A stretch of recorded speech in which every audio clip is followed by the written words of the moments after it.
늦은 밤이었습니다. 하루를 마치고 침대에 누워 별 생각 없이 휴대폰을 집어 들었습니다.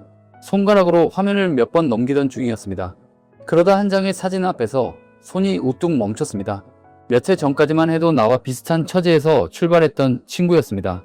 그런데 그 친구가 번쩍이는 새 자동차 앞에서 누구보다 환하게 웃고 있었습니다. 사진 한 장을 봤을 뿐인데 가슴 한복판이 누군가 손으로 꽉 움켜쥔 것처럼 뻐근해졌습니다. 그리고 그날 밤은 이상하게도 잠이 잘 오지 않았습니다. 낮에 그 소식을 처음 들었을 때 입으로는 분명히 축하해, 정말 잘됐다라고 말했습니다. 그런데 돌아서는 발걸음은 무거웠고 마음 한구석은 까닭없이 쌉싸름했습니다. 그러고는 곧바로 자기 자신을 나무라기 시작합니다. 내가 왜 이렇게 속이 좁을까? 친구가 잘된 일 하나 마음 편히 축하해주지 못하다니. 사람이 어쩜 이렇게 옹졸할까? 마치 큰 잘못이라도 저지른 사람처럼 스스로를 다그칩니다. 혹시 이런 밤을 당신도 보낸 적 있으신가요? 그렇다면 오늘 이 이야기를 꼭 끝까지 들어주시기 바랍니다. 누구도 쉽게 말해주지 않았던 사실이 하나 있기 때문입니다. 그날 당신의 속이 그렇게 쓰랬던 건 당신의 마음이 모자라서가 아니었습니다. 당신의 뇌가 칼에 베이고 뜨거운 것에 데었을 때와 똑같은 진짜 통증을 느꼈기 때문입니다. 사람의 뇌를 연구하는 학자들이 아주 흥미로운 실험을 한 적이 있습니다. 일본 연구진이 진행해 세계적인 과학학술지 사이언스에 실린 연구입니다. 방법은 이랬습니다. 실험에 참여한 사람들에게 자기보다 잘난 누군가의 이야기를 가만히 들려줍니다. 좋은 직장, 넉넉한 형편, 부러운 능력. 그리고 그 이야기를 듣는 동안 참가자의 머릿속에서 정확히 어떤 일이 벌어지는지를 특수한 장비로 그대로 촬영했습니다.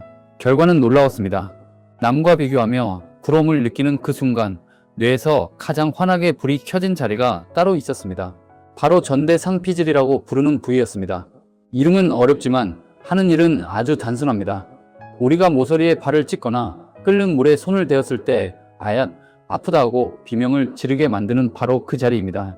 다시 말해 부러움이라는 감정은 단순한 마음의 시샘이 아니었습니다. 뇌에게 그것은 몸 어딘가를 다쳤을 때와 구별되지 않는 실제 아픔이었습니다.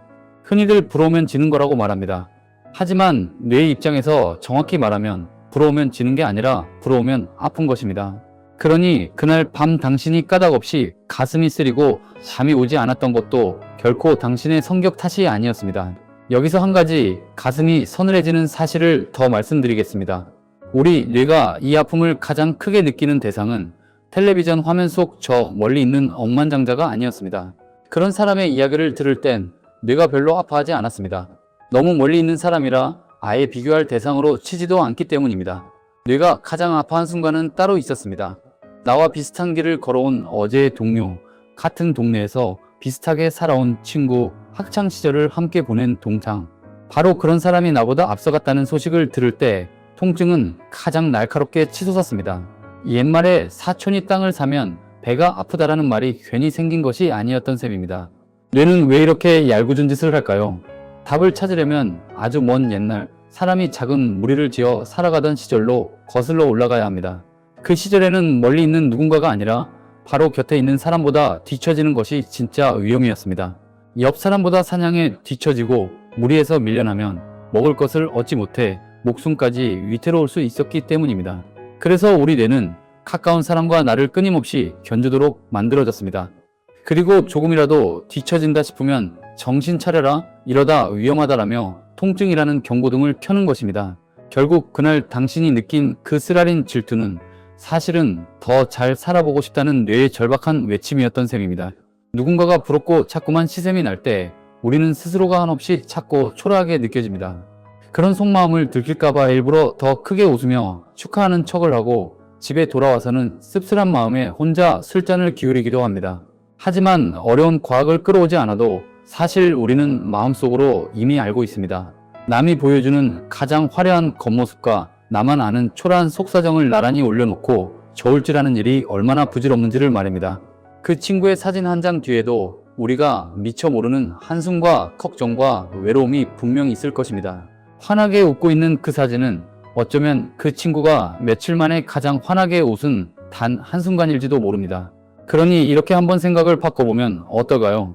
당신이 누군가를 부러워한다는 것은 당신 안에 아직 나도 더 잘 살아보고 싶다는 마음이 살아 숨쉬고 있다는 증거입니다. 모든 것을 포기하고 마음을 닫아버린 사람은 애초에 그 누구도 부러워하지 않습니다. 부러움이 남아있다는 건 당신 안의 불씨가 아직 꺼지지 않았다는 반가운 신호인 것입니다. 이제 그 불씨를 남을 향한 원망이 아니라 나 자신을 위한 따뜻한 온기로 바꿔주기만 하면 됩니다. 그렇다면 이 끈질긴 마음의 통증을 어떻게 다스릴 수 있을까요? 다행히 길은 분명히 있습니다. 질투라는 감정은 알고 보면 힘이 아주 센 연료와 같습니다.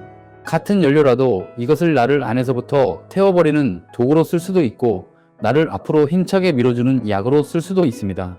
그리고 그 둘을 가르는 것은 놀랍게도 종이 한 장 차이, 바로 내가 내 뇌에게 던지는 질문 하나입니다. 부러운 사람을 볼 때 우리는 보통 이렇게 묻습니다.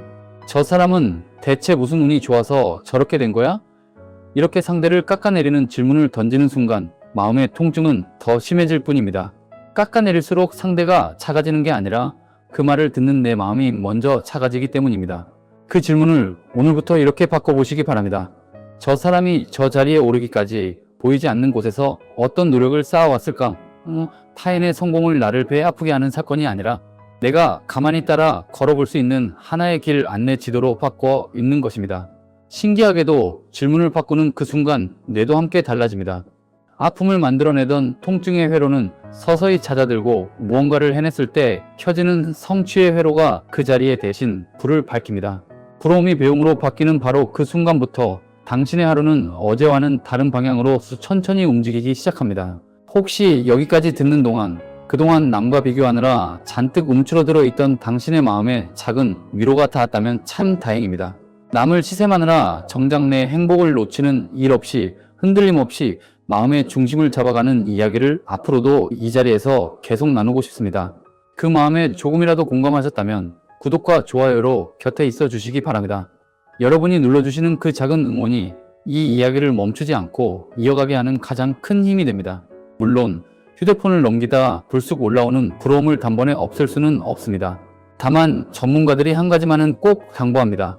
질투가 스스로 다스릴 수 없을 만큼 커지면 위험한 습관 하나가 슬그머니 따라붙기 때문입니다. 바로 남의 불행을 보며 마음이 후련해지는 감정입니다.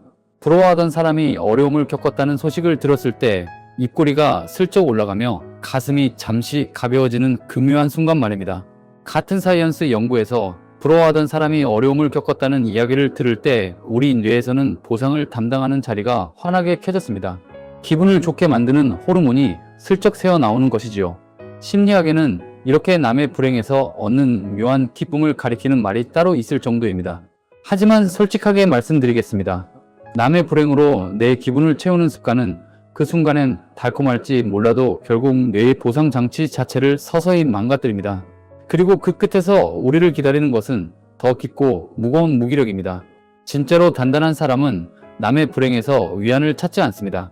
오직 어제의 나와 오늘의 나, 그 둘만을 가만히 견주어 보며 자기만의 속도로 묵묵히 한 걸음씩 걸어갈 뿐입니다.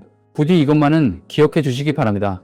남이 골라서 보여주는 가장 빛나는 한 장면과 당신이 묵묵히 살아온 길고 고단한 뒷이야기를 나란히 올려놓고 비교하지 마십시오.